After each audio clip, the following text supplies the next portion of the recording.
Bonsoir, nous vous souhaitons donc la bienvenue pour cette dernière soirée de foire aux questions quotidiennes, mais nous vous retrouverons mercredi pour une nouvelle foire aux questions, et tous les mercredis d'ailleurs. Et par contre, chaque soir de la semaine, c'est-à-dire lundi, mardi, jeudi, vendredi, vous aurez le droit à un jour une question. À 18h pile. À 18h pile. Mais de toute façon, après, vous pourrez le retrouver sur YouTube ou sur Facebook. Donc, ça sera une formule un peu différente, mais vous avez quand même un rendez-vous tous les jours, sauf le samedi et le dimanche. C'est pour vous, le samedi, c'est pour vous préparer au culte, et le dimanche, vous avez le culte. Et puis, on prévoit pour fin mai une semaine intensive de théologie. On verra le sujet, on n'a pas encore absolument calé.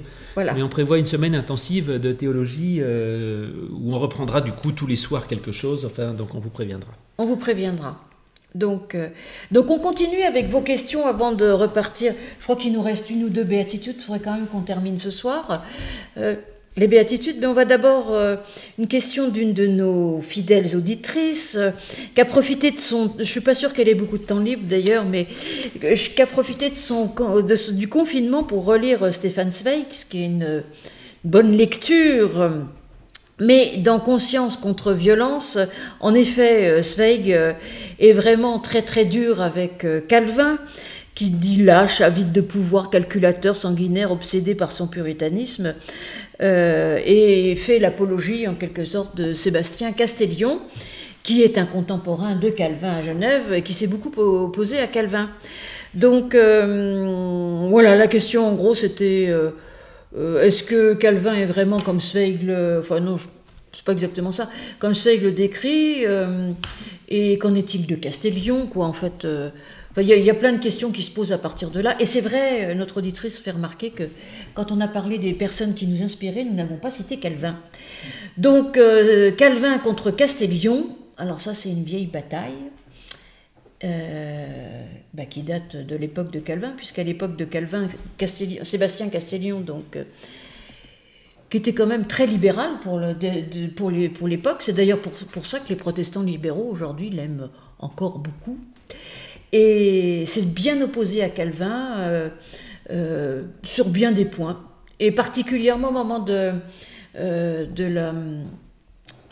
l'assassinat, mais bon, de l'exécution de Michel Servet. Michel Servet, qui était un unitarien, qui ne croyait pas à la Trinité, qui a été exécuté sur la place publique.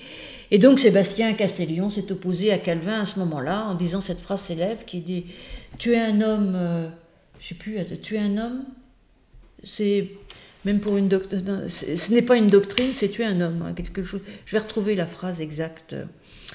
Voilà, donc, alors pourquoi Zweig, c'est... je veux dire... En fait, Stefan Zweig vit à une période quand même compliquée, puisqu'il écrit ça, je crois, en 1935, montée du nazisme et tout, et en gros, il prend comme figure du nazi Calvin et comme figure de l'antinazisme Castellion. Je pense qu'il y allait un peu fort, parce qu'en réalité, Calvin n'a rien d'un nazi, même si à l'époque... il n'était pas tendre, qu'il était très puritain, certes, qu'il a fait exécuter Michel Servet, certes, mais il ne faut pas non plus faire des anachronismes et essayer de voir en la lutte entre Calvin et Castellion quelque chose qui pourrait se passer aujourd'hui. Calvin, au contraire, à mon avis, ça mériterait de relire et de défendre. Je veux quand même prendre un peu la défense de Calvin, a ouvert l'époque moderne, y compris la démocratie. Alors après, on peut faire dire tout ce qu'on veut aux personnes, mais je pense que Calvin était quand même pas du tout quelqu'un dans la lignée du nazisme, même s'il était très autoritaire. Oui. Alors, Calvin nazi, non, sûrement pas. Par contre, les origines luthériennes de la pensée nazie posent un réel problème. Oui. C'est-à-dire que on s'est quand même toujours demandé si la pensée nazie n'avait pas éclos en Allemagne, par le biais de l'idéalisme allemand, et donc par le biais finalement de la pensée luthérienne et d'autres choses, et de la mystique rhénane, et d'autres. Il y aurait eu tout un courant de pensée. Donc ça, c'est une vraie question. Bon, évidemment, je ne pense pas que Luther conduise au nazisme, mais bon, c'est une question. En tout cas, pour Calvin, personne n'a jamais dit ça. Maintenant, c'est vrai que c'est un peu la mode chez les biographes aujourd'hui de descendre en flammes les grands hommes dont ils parlent. Et moi, j'ai lu récemment une biographie de Calvin par je ne sais plus quel journaliste que je ne voudrais pas citer parce qu'il est sympathique, mais qui en gros dans tout son livre épais, sur 300 pages, dit que Calvin était un homme tout à fait ordinaire, qu'il n'avait rien d'extraordinaire, qu'il était très, très normal, il y avait plein de défauts, etc. Et à la fin de mes livres, je me disais, c'est quand même marrant qu'un type aussi nul, aussi ordinaire et aussi banal ait réussi à changer la face du monde. Bah oui.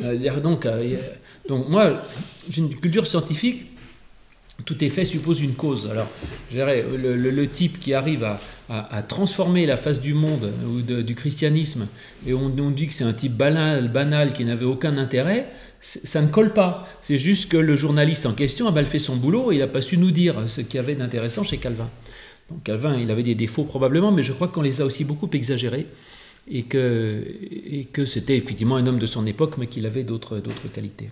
Oui, et puis moi, pour revenir à Castellion, c'est vrai que c'est une figure tout à fait intéressante, hein, Castellion, à plein de niveaux.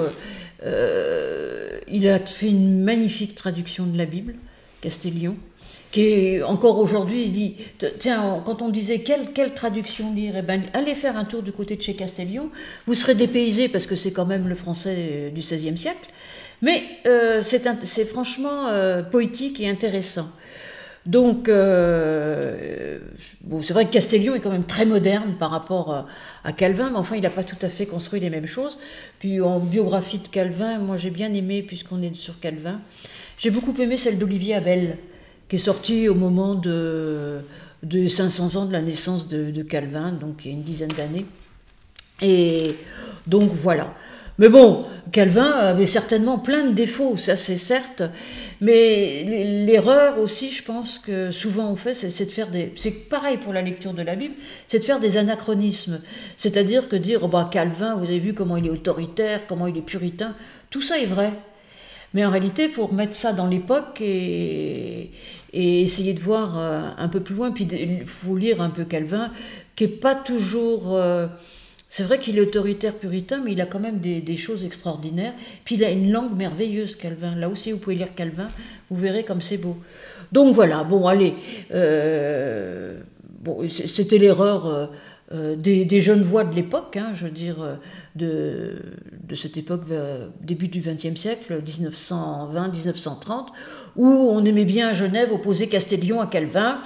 C'est vrai qu'ils se sont posés, mais voilà, quoi, je pense qu'on peut prendre les deux. Voilà. J'aime pas trop le « et en même temps », en ce moment, on l'a tellement entendu. Puis il y a des périodes, je pense, où le « et en même temps » ne fonctionne pas. Mais nous pouvons accepter l'héritage de Calvin et de Castellion.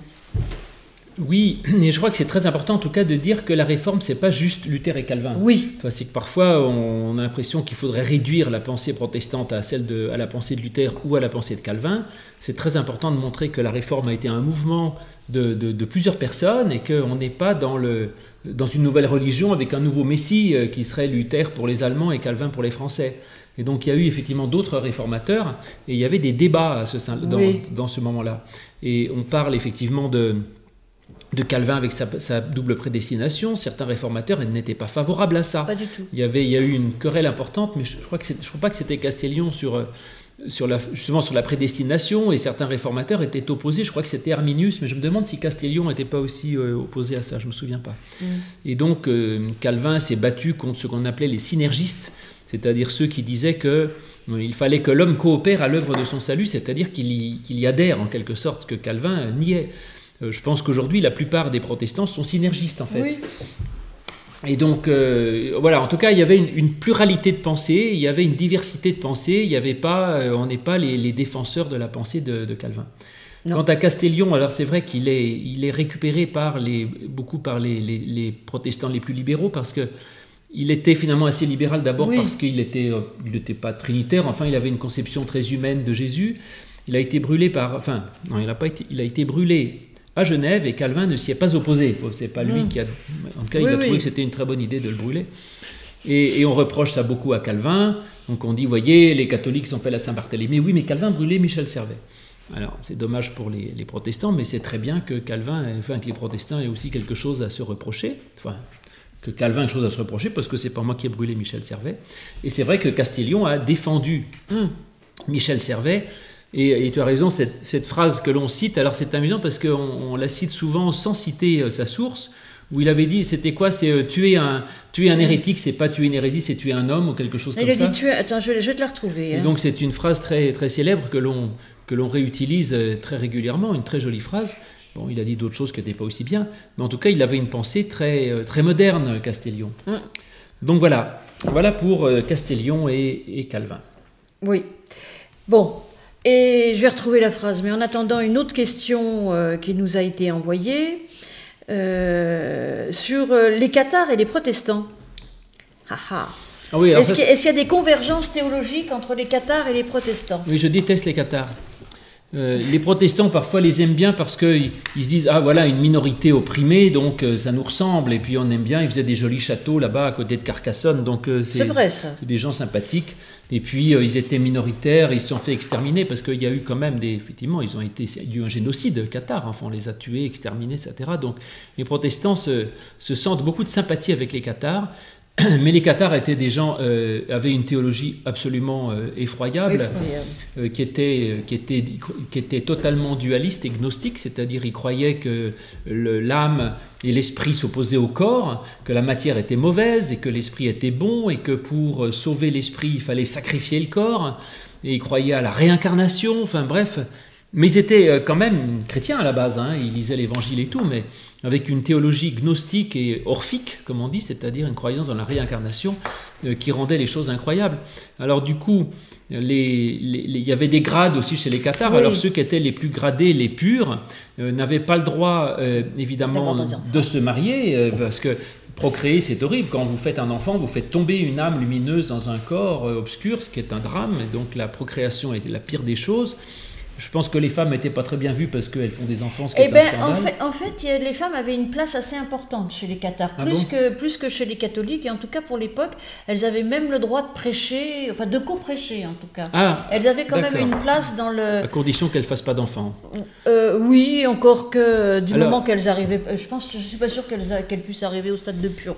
Alors, maintenant, on les appelait pures, mais il fallait voir, parce que comme le corps était de toute façon perdu et pourri, on raconte, peut-être la polémique anti-cathare, que du coup, le corps perdu pour perdu, il n'en prenait aucun soin. Donc je pense que dans les châteaux cathares, ça devait sentir extrêmement mauvais, puisqu'il n'y avait absolument aucun soin du corps, et ils ne pouvaient même pas labourer pour planter, pour faire pousser des poireaux, parce que si vous faites pousser un poireau de la terre, si ça se trouve, il y a l'âme de votre grand-mère qui retombe dans le poireau. Et du coup, on faisait cultiver les poireaux par des pauvres gens qui, eux, étaient de toute façon perdus parce qu'ils exilaient des âmes lumineuses dans des poireaux. Enfin bref, non, c'est une théologie absolument exécrable, insupportable, intenable. Donc je n'aime pas les cathares. Mais cela dit, je le dis brutalement parce qu'on a certains collègues pasteurs qui aiment beaucoup les cathares. Ah, moi j'étais à Montpellier avec un collègue qui adorait les cathares, Michel Jass, qui nous écoute de temps en temps. Je sais qu'il y a un autre pasteur, Roland Poupin, qui est spécialiste des cathares. Ceci dit, il y a quelques points communs avec les protestants, pas dans la théologie, mais dans certaines pratiques. Ils ont revu quand même bien les sacrements, ils sont même allés plus loin que les protestants, les sacrements catholiques, et puis ils ont introduit la lecture des évangiles en langue vernaculaire, ce qui au XIIe, XIIIe siècle était quand même assez révolutionnaire, et puis ils s'opposaient aussi au pape et à toute la hiérarchie catholique romaine de l'époque. Donc il y a quelques points communs. Après, ils ont disparu, hein. Il y en a quelques-uns qui ont émigré, je crois, en Italie. Bon, et alors il y a des gens qui voudraient dire qu'il y a des points communs avec les protestants, je sais pas. Moi, je trouve pas du tout que ce soit la même religion, mais pas du tout. De toute façon, tu as très bien dit les choses. Bon, ce qui est vrai, c'est qu'il y a géographiquement des lieux qui peuvent être communs entre la résistance protestante et la résistance cathare. Mais je pense que c'est lié aussi à l'histoire de France, au fait qu'on est en Pays d'Oc, donc quand même assez loin de Paris et du roi, même si après ce Pays d'Oc a été inclus dans le royaume de France, mais je pense qu'il y a toujours D'ailleurs, encore aujourd'hui, je veux dire, entre Paris et la province, des fois c'est chaud, donc, mais bon, donc je sais pas, enfin bon, en tout cas, je pense, sur le plan théologiquement pur, enfin, c'est le cas de le dire, puisque c'est les cathares, ou les albigeois, comme on les appelait avant, parce que le mot cathare est arrivé assez récemment. En tout cas, il n'y a absolument aucun point commun, puisque tout est question d'œuvre, il y a cette religion dualiste. Il y a quand même quelques très gros problèmes théologiques sur la théologie cathare. Oui, sur la théologie cathare. Il y a effectivement, oui. Voilà, donc en tout cas, voilà, cathare et protestant. Alors quelqu'un nous pose la question, ça a du lien avec Pierre Valdo. Pas du tout. Pierre Valdo, ça n'a rien à voir. Pierre Valdo, c'est celui qui a créé, enfin, c'est vraiment un réformateur avant la réforme. Pierre Valdo, c'est très ancien aussi. C'est la même époque que les cathares. C'est le XIIIe siècle. Il a créé ce qu'on appelait les pauvres de Lyon, c'est-à-dire qu'il s'est opposé à la richesse de l'Église, et donc il militait pour une Église pauvre, et également pour l'accès du peuple aux Écritures. Donc, est-ce qu'il a fait traduire la Bible, ou est-ce ou il a peut-être des fragments, j'en sais rien. Oui. Et donc il a eu un mouvement assez important qu'on appelait les pauvres de Lyon, donc dans la région lyonnaise, et qu'on appelait aussi plus tard les Vaudois, qui n'a rien à voir avec les Vaudois de Suisse, du canton de Vaud, mais c'est les Vaudois, les disciples de Pierre Valdo. Alors ils ont été persécutés en France. Du coup, certains Vaudois sont partis en Italie, dans le nord de l'Italie. Là, il y a aussi eu des problèmes. Et à ce moment-là, je crois que les autorités italiennes, à ce moment-là, ont dit, bon, écoutez, on vous laisse exister, mais à condition que vous soyez à plus de 500 mètres dans les vallées. Ce qui fait que dans le nord de l'Italie, dans les Alpes ou préalpes italiennes, le haut des vallées, il y a des Vaudois dans le haut des vallées et pas dans le fond, c'est-à-dire qu'on les avait forcés à être en hauteur. Donc il y a des Vaudois encore dans le haut des vallées, dans les hautes vallées italiennes, il y en a encore. Et puis quand est arrivée la réforme au XVIe siècle, les Vaudois ont naturellement rallié la réforme. Oui. Ce qui fait qu'aujourd'hui l'église vaudoise existe encore en Italie. Mais c'est ce qui correspond à l'église réformée. Et elle a rallié l'église réformée, absolument, et aujourd'hui l'église vaudoise en Italie sont pratiquement les seuls protestants réformés qui y a en Italie. Pierre Valdo est quand même ce qu'on appelle un pré-réformateur, c'est-à-dire qu'après il faudrait aller un peu plus loin dans sa réflexion, mais je veux dire, il était le refus de la hiérarchie catholique, lire la Bible, mettre le texte biblique à portée de tout le monde, c'est-à-dire le traduire en langue vernaculaire. Voilà.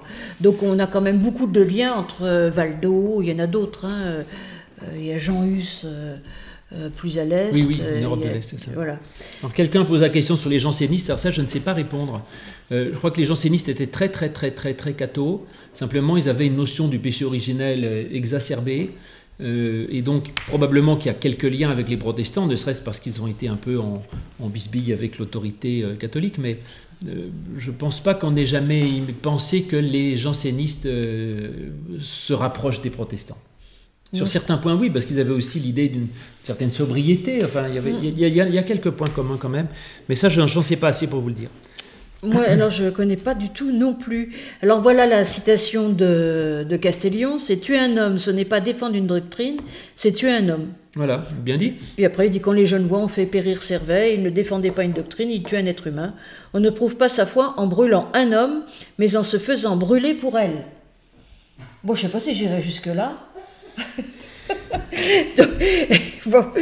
Donc voilà, une autre question, mais qu'on a déjà traitée, mais enfin on peut en reparler parce que c'est vraiment une question qui revient tout le temps, entre le Dieu de l'Ancien Testament et le Dieu du Nouveau Testament.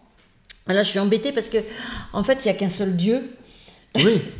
Et on n'est pas bithéiste. Donc, alors c'est vrai que dans l'Ancien Testament, on nous dévoile pas, Dieu ne se dévoile pas de la même manière que dans le Nouveau Testament. Ça, c'est certain. Mais c'est le même Dieu. En réalité. Ouais. Alors là, je ne vais pas dire les choses comme toi. Oui. Tu dis Dieu ne se dévoile pas. Oui. Je crois que Dieu, il est comme il est. Oui. C'est juste que les hommes ne l'ont pas compris de la même manière. Je ne crois pas qu'il y ait une révélation. Ouais, mais je te rejoins tout à fait. D'accord. Et en fait, et là où moi je suis sans doute un peu plus libéral que toi, c'est que je crois qu'il y a eu une découverte progressive de Dieu. Alors, on peut dire une révélation progressive, mais je dirais une découverte progressive. Et que par conséquent, l'Ancien Testament avait parfois une conception un peu primitive de Dieu, et ils avaient des idées qui progressivement ont évolué, et que la théologie même a évolué au cours de l'Ancien Testament pour arriver à la plénitude de la révélation dans le Nouveau. Donc par conséquent, effectivement, tu as raison, il y a un seul Dieu, mais dont la connaissance progresse depuis le début de l'Ancien Testament jusqu'à la fin. et jusqu'à l'Évangile. Quand je dis début et fin, c'est pas les premières pages de l'Ancien Testament sur les dernières pages de l'Ancien, parce que la chronologie n'est pas respectée dans l'Ancien Testament. Voilà. Mais en tout cas, c'est le même Dieu qui est découvert progressivement, et qu'il y a donc une découverte progressive de Dieu, et qu'il y a pas mal de choses dans l'Ancien Testament qu'on attribue à Dieu, et certainement d'une façon fautive. Et c'est pour ça que nous lisons l'Ancien Testament, mais toujours à partir du Nouveau. Oui, enfin c'est juste, on lit toujours, on lit la Bible à partir de la résurrection en réalité. Mais je te rejoins tout à fait, moi, quand tu dis que Dieu... Pourquoi tu dis de la résurrection ? Parce que... M'intéresse ça. Et si Jésus était mort à 80 ans comme Bouddha, est-ce que ça aurait annulé tout son évangile ? Moi je pense que ça aurait été complètement différent, oui. Tu n'as pas répondu à ma question. Bon, je pense que dans le message de l'évangile, la résurrection est importante. Oui, la mort et la résurrection. Oui, mais est-ce que c'est la résurrection qui permet de tout comprendre ? Ou est-ce que, moi j'aurais dit, j'entends ce que tu dis, beaucoup de gens le pensent, hein, et moi j'aurais dit la résurrection est plutôt une illustration de ce qu'enseigne Jésus, et que c'est la cerise sur le gâteau, quoi, mais qu'en fait c'est la prédication du Christ qui m'intéresse. Par exemple, les béatitudes, je les lis, que Jésus soit ressuscité ou pas, ça ne change rien. Heureux les pauvres en esprit, heureux ceux qui procurent la paix. Non, mais là-dessus je suis d'accord, mais quand même, relire tout l'évangile, toute la vie, la vie de Jésus et tout ce qui a été prêché, je veux dire, si tu le lis à partir du moment... à partir de la résurrection, je dirais même à partir du tombeau vide plutôt d'ailleurs. C'est exactement ce que dit le jeune homme vêtu de blanc, je crois, c'est ça, enfin, dans l'évangile de Marc aux femmes, retourner en Galilée, c'est-à-dire aller recommencer à la lumière de la bonne nouvelle que finalement tout ce qu'il a prêché permet justement cette résurrection. Parce que je pense qu'il y a un lien entre ce qu'il a prêché et la résurrection. Et qu'il faut faire vivre cette parole. Bon, voilà. Eh ben j'entends. Voilà, bon, enfin bref, oui. Donc, non, mais c'est une question. c'est une question, voilà.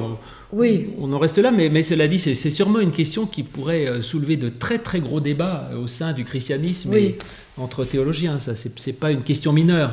Non, c'est pas une question mineure. Mais je dirais, moi, par contre, par rapport à la relation avec l'Ancien Testament, je te rejoins tout à fait. Je pense qu'en effet, c'est les hommes qui dévoilent Dieu et pas Dieu qui se dévoile. Mais enfin bon, Dieu a remis sa parole dans des paroles humaines, hein, enfin dans des écrits humains, donc. Alors le livre de Nadine Charbonnel, Jésus-Christ, sublime figure de papier, je ne connais pas. Moi non plus. Mais qu'est-ce que je voulais dire ? Oui. Arnaud est d'accord avec toi, sans résurrection, on met la clé sous la porte. Alors que moi, je mets la clé dans la serrure, ce qui est beaucoup plus utile, et ce qui permet d'ouvrir des portes. Tu mets la clé sous la porte. Oui, mais est-ce que la clé, c'est pas la résurrection ? Je ne sais pas. On pourrait aller très très loin. Non, mais pour revenir, je pense que sans l'Ancien Testament, c'est vrai qu'on lit l'Ancien Testament en tant que chrétien.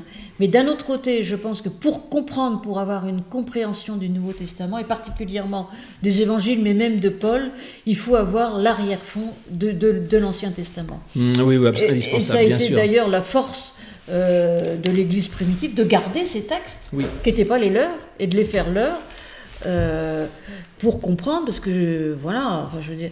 Et alors, ce qui est vrai, c'est que l'image de Dieu évolue, mais on ne dit plus Dieu même comment... Moi, je ne prêche pas Dieu comme même Jésus le prêchait, et comme Paul le prêchait. Et évidemment, qu'en l'an 1000 avant Jésus-Christ, les images de Dieu, elles s'opposent fermement, mais elles s'opposent à quoi ? Elles s'opposent aux images des dieux archaïques, qui ne sont plus du tout les oppositions qu'on a à voir aujourd'hui. Alors c'est vrai qu'on dit Dieu suivant les époques, suivant les périodes, suivant les événements de manière différente. C'est ça, absolument. Très bien. Alors, j'ai une petite question là, il faut que je retrouve. Sur Matthieu, tu aimeras ton prochain comme toi-même.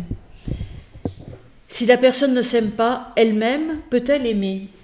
Ça, c'est une bonne question. Oui, mais ça veut dire que le commandement en comprend un autre, c'est qu'il faut d'abord apprendre à s'aimer soi-même, donc accepter la grâce. Ouais. Mais ça, c'est une lecture, effectivement, ça veut dire En fait, il faut aimer Dieu, son prochain, comme soi-même. C'est-à-dire qu'il y a trois, il faut tenir sur un tripode, en fait. C'est-à-dire qu'il y a moi, il y a les autres et il y a Dieu. Et si j'arrive à mettre tout ça en équilibre, ça va. Et s'il y a un des pieds qui manque, tout s'écroule. C'est-à-dire que si moi, j'ai une totale perte d'estime de moi, de confiance en moi, je peux même plus être en relation avec personne ni avec Dieu. Si j'enlève Dieu, je perds tout. Si j'enlève les autres, enfin bref, donc il faut les trois. Oui. Mais oui, non, mais je pense... Mais ceci dit, c'est une bonne question, parce qu'il y a des gens qui sont tellement en difficulté avec eux-mêmes, oui. Que je pense qu'il faut qu'ils fassent un travail avec eux-mêmes, avec Dieu, sur eux-mêmes, découvrir l'amour de Dieu et découvrir qu'ils ont de la valeur en réalité. Et je pense que c'est à partir de là qu'on peut avancer aussi.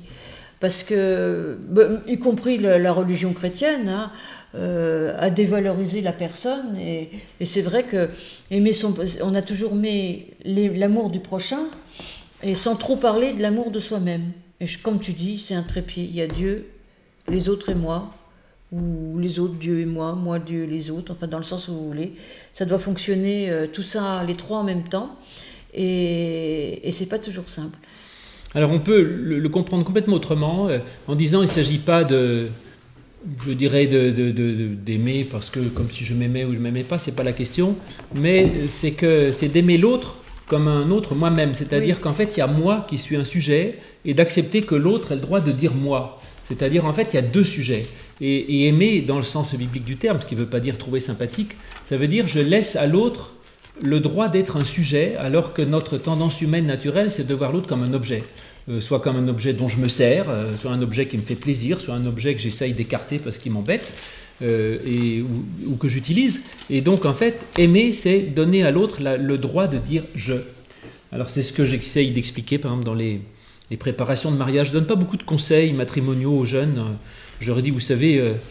moi, c'est compliqué, hein, la vie à deux, donc moi, je ne peux pas vous dire comment il faut faire, mais en tout cas, ce que je crois, ce qui est très important, c'est d'accepter que l'autre ne soit pas une projection de moi-même, c'est-à-dire que l'autre ait le droit de dire je, d'avoir ses propres choix, d'être une personne, et aimer quelqu'un, c'est lui laisser le droit d'être quelqu'un et d'être sujet. Et donc, j'aime l'autre, il y a moi et il y a un autre qui est un autre moi-même. Voilà. Et je trouve que ce rapport à l'autre comme une autre personne qui a le droit de dire moi est pour moi permet une relation extrêmement juste à l'autre. Mais je pense qu'il faudrait que j'aille revoir en fait, mais j'ai souvenir que en fait aimer son prochain comme soi-même, c'est un verset du Lévitique. Et dans le verset du Lévitique, c'est pas ça a été traduit en grec comme ça et c'est passé dans le Nouveau Testament comme ça, mais c'est en effet plutôt aimer l'autre comme moi, enfin comme un autre moi. Comme oui, d'accord. Faudrait aller voir exactement en hébreu ce qu'il en est, mais je pense pas qu'il y ait ce qui a été un peu clôturé en fait dans le texte grec, aimer son prochain comme soi-même. C'est aimer son prochain comme s'il était moi. C'est ça. Quelque sorte. Il a le droit de dire moi. Il a le droit de dire moi. Et autoriser que l'autre puisse dire moi, c'est-à-dire avoir même une opinion différente de la mienne, avoir des goûts, des choix sur quelqu'un, ça n'est pas évident. Et en fait, aimer l'autre, c'est juste lui laisser ce droit. Et ça, c'est quelque chose d'extraordinaire qu'on peut faire même avec ses ennemis, donc. Oui. Mais même avec les gens qu'on ne trouve pas forcément sympathiques, puisque l'amour biblique n'est pas de l'ordre de la sympathie. Non. Eh bien, on va terminer sur les béatitudes. Alors hier, on était avec les cœurs purs. Heureux ceux qui procurent la paix, car ils seront appelés fils de Dieu. Oui, alors ça, on avait déjà dit un mot, en disant, ce qui me plaît là-dedans, c'est qu'il dit, on est toujours dans une position active. Il ne dit pas heureux ceux à qui on fiche la paix, mais heureux ceux qui procurent la paix. Et ça, c'est très important parce que qu'on me fiche la paix, ça dépend des autres, que je procure la paix, ça dépend de moi. Et donc l'Évangile fait toujours un bonheur dont je suis le sujet et pas l'objet. Or, notre tendance naturelle en tant qu'humain, c'est de se dire que le bonheur dépend des conditions extérieures. Et quand il y a des mariages, on dit pourvu que ça dure, pourvu qu'ils n'aient pas d'ennui, pourvu que les gens soient gentils avec eux, pourvu que les choses extérieures leur soient favorables.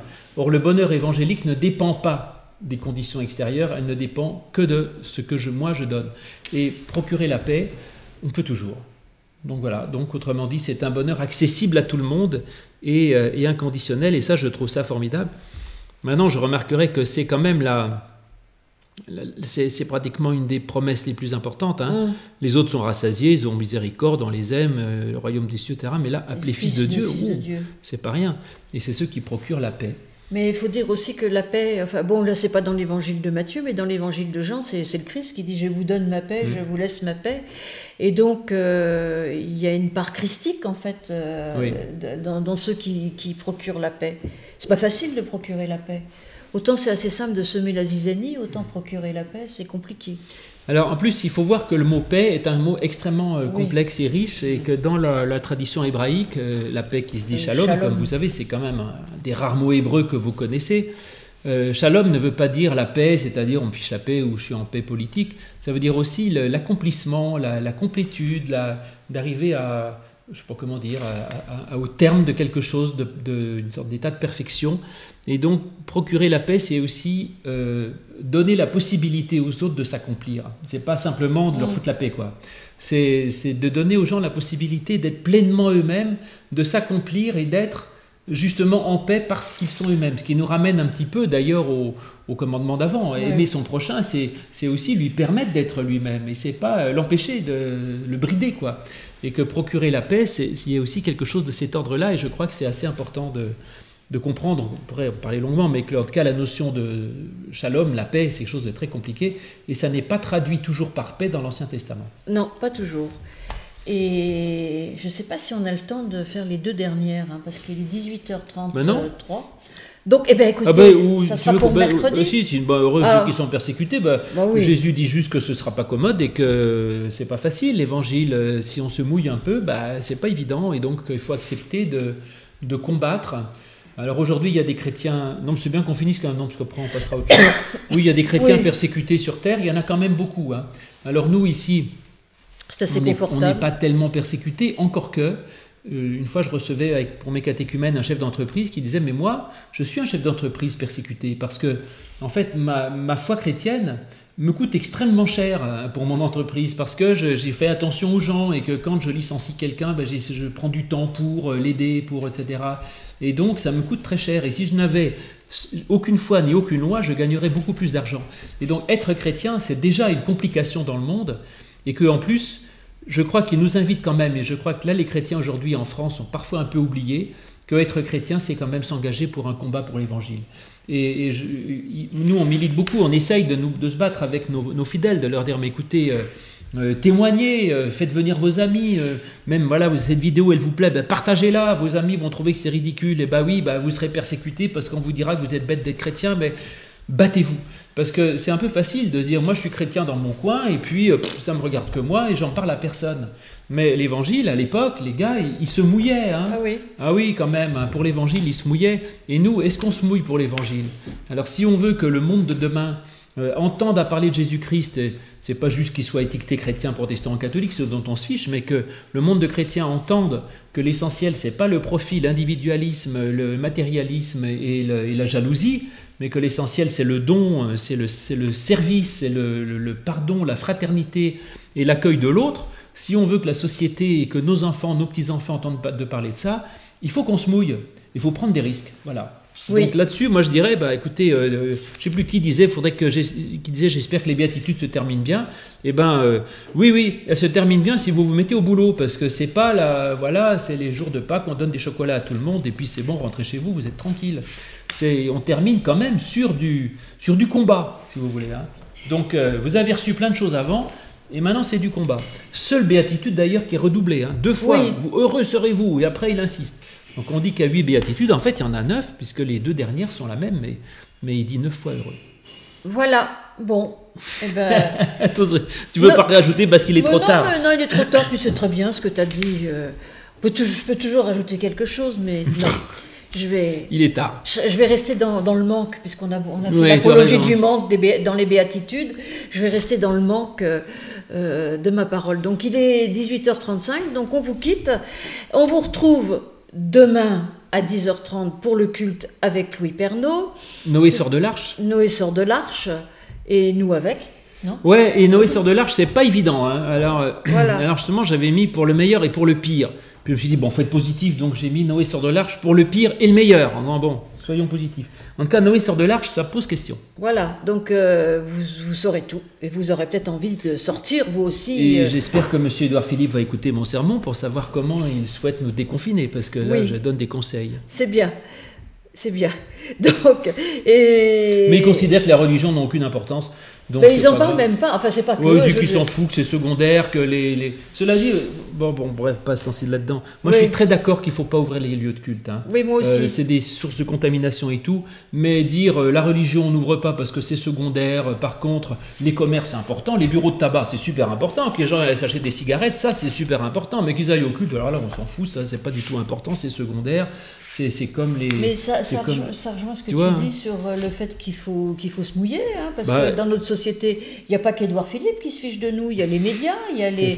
C'est ça, on dit quand est-ce que vont rouvrir les piscines? Moi, j'adore nager, donc ça m'intéresse, mais bon, mais personne ne se pose le problème de savoir quand est-ce que rouvrent les temples et les églises. Hein, tout le monde s'en fout. Donc, si on se fait pas entendre, mais on n'est pas obligé de se faire entendre pour réclamer de rouvrir le culte, mais quand même de dire qu'on existe et qu'on est important. Et moi, je veux bien dire qu'il faut pas ouvrir les temples avant, peut-être longtemps.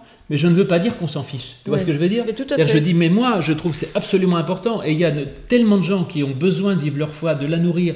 Et pour tant de gens, la foi est quelque chose de vital.